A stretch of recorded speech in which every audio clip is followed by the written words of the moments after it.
रहमानुर्रहीम। इफ्तिखार अहमद मेरा नाम है। मैं इंग्लैंड के शहर मैनचेस्टर में रहता हूँ। दोस्तों, आपको सबको मालूम है कि 5-6 दिन से पाकिस्तान में एक ही शोर मचा हुआ था कि जो आर्मी चीफ है, जिन्होंने 3 साल क्या अपना टेन्योर पूरा कर लिया था, अभी वो दोबारा रीअपॉइंटमेंट होना चाह रहे थे। और वो ये नया जो ओहदा क्रिएट किया गया है, जो उस पे वो अपनी रीअपॉइंटमेंट 5 साल के लिए रहना चाह रहे थे, तो वो हो गई है। तो वो भी सबको मालूम है कि उनकी अपॉइंटमेंट तो कोई रोक नहीं सकता था, लेकिन नवाज शरीफ ने काफ़ी कोशिश की कि कुछ इस तरह के मामलात किए जा सके कि जिससे आसिम मुनीर की पावर को थोड़ा सा कम किया जा सके। तो वो तो नहीं हो सका।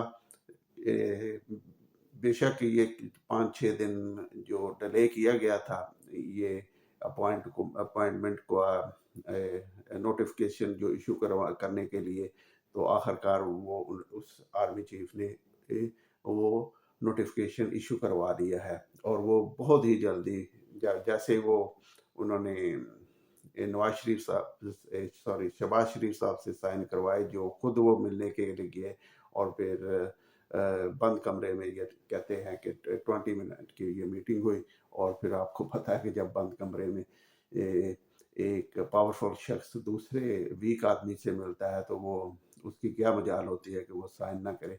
तो वो आखिरकार वो साइन वगैरह कर दिए गए और ये 5 साल की दोबारा तकर्री हो गई। सो इस तरह ये मामला जो है फ़िलहाल तो ख़त्म हो गया है। तो जिससे लगता है कि आर्मी चीफ की थोड़ी सी जो पावर है वो भी कम हुई है, क्योंकि नवाज शरीफ ने थोड़ा सा स्टैंड लेने की कोशिश की, लेकिन वो कामयाब नहीं हो सका।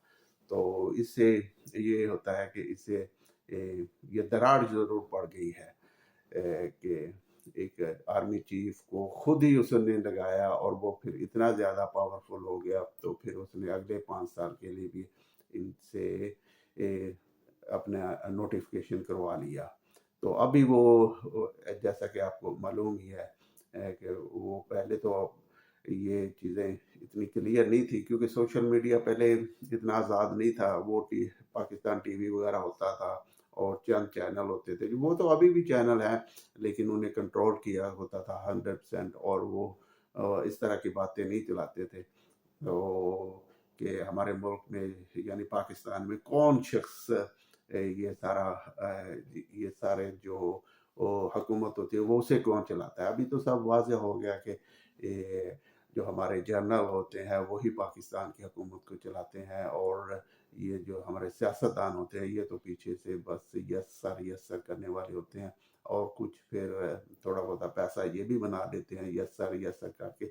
इसके अलावा जो अगर कहे कि जैसे इधर यूरोप में जमहूरियत है कि वो जो इलेक्टेड होके आते हैं वही एक कानून पास करते हैं और उन्हीं की एक पावर होती है और वो अपनी पावर को एक्सरसाइज करते हैं। लेकिन पाकिस्तान में इस तरह बिल्कुल नहीं है। आज मैं एक नजम सेठी का इंडियन ब्रॉडकास्टर के साथ इंटरव्यू सुन रहा था, तो उसमें वो भी कहता है कि जब पाकिस्तान में जो एब्सोल्यूट पावर है वो तो आर्मी के पास ही है। तो इस तरह के शख्स का भी अब बाहर आके कहना, तो ये भी सब चीज़ों को वाज़ेह करता है कि पाकिस्तान में जो अगर हम कह रहे हैं कि ये नहीं होता और ऐसे नहीं होता, जी हमारे सियासतदान बहुत करप्ट हैं, वो करप्ट हैं, इसमें कोई शक नहीं है। लेकिन वो इसी हद तक की हैं कि वो सिर्फ और सिर्फ यस सर कह के रबड़ स्टंप की तरह होते हैं। लेकिन हमारे मुल्क के जो मामलात होते हैं वो आर्मी के चंद जनरल चलाते हैं, जिसकी वजह से उनकी अकाउंटेबिलिटी नहीं होती और मुल्क में तरक्की नहीं होती। तो जेन्युइन ये एक कंसर्न है, क्योंकि जो एक आर्मी का जनरल है उसने कौन सा अगले साल जाके वोट लेने हैं। उन्होंने तो दफ्तर में बैठे ये कर दो वो कर दो, ये हो गया वो हो गया, बस इस तरह की है। और फिर उनके लिए एक विजन भी नहीं होती। अब यकीन माने कि बहुत सारे लोग ये समझते हैं कि वो बहुत इंग्लिश अच्छी बोल लेते हैं, क्योंकि उन्होंने एक ही चीज़ सीखी होती है। इंटर के बाद 12 पास के बाद वो जाते हैं आर्मी में और फिर वो एक चीज़ सीखते हैं, इंग्लिश।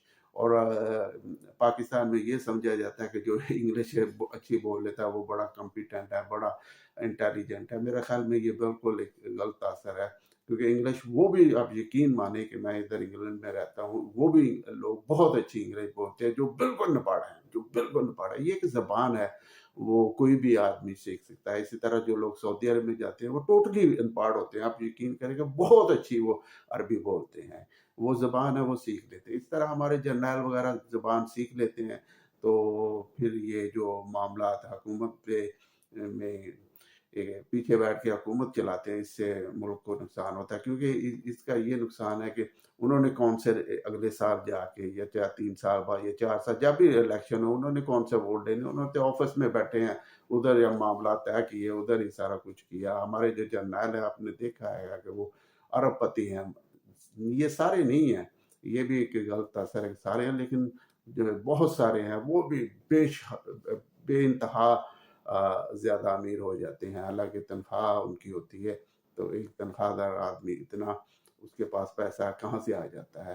तो ये सारी सूरत हाल है। लेकिन एक ये चीज़ है कि सोशल मीडिया आने की वजह से पाकिस्तान के अवाम को भी ये मालूम हो जाना चाहिए कि हमारा मुल्क ये सिर्फ सियासतदान नहीं चलाते, ये सिर्फ गालियाँ खाने के लिए और बदनामी के लिए। आप सोच रहे होंगे कि ये गालियाँ और बदनामी क्यों करवाते हैं? ये इसलिए करवाते हैं कि इन्हें भी मौका मिल जाता है कि यस सर करते रहें, और साथ करप्शन भी करते रहें, और फिर अपना माल पानी बनाया तो निकल गए। लेकिन हमारे अवाम के आप देख लें, 75 साल पहले भी जो हालात थे वो भी इस तरह के थे कि वो कोई इतनी खुशहाली नहीं थी लोगों के, बस हैंड टू माउथ थे। अभी देख लें, अभी भी हैंड टू माउथ हैं। वो इसकी एक बहुत बेसिक वजह जो अभी सोशल मीडिया के थ्रू लोगों तक पहुंचनी शुरू हुई है, या लोगों को पता चलना शुरू हुआ है कि हमारे मुल्क के रन कौन कर रहा है।